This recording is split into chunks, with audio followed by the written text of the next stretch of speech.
कहाँ बितवलो ना कि रतिया कहाँ बितवलो ना कहाँ बितवलो ना कि रतिया कहाँ बितवलो ना कि मोतिया मरलस कौन सवतिया रतिया कहाँ बितवलो ना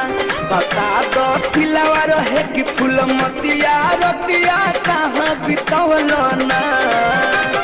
कहाँ बितवलो ना तू रतिया कहाँ बितवलो ना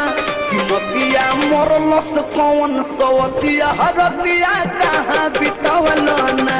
बता दो सिलवा रहे कि फूल मतिया रतिया कहाँ बितवलो ना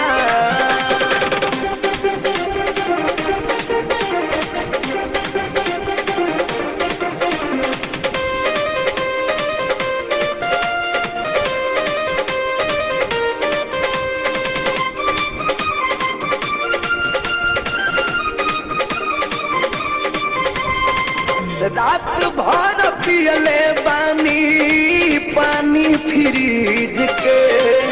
अपने से ठंडा कोइले बानी अपना चीज के ए जी रात भर पियले बानी पानी फ्रिज के अपने से ठंडा कोइले बानी अपना चीज के कहाँ बितवलो ना ए बलमुआ कहाँ बितवलो ना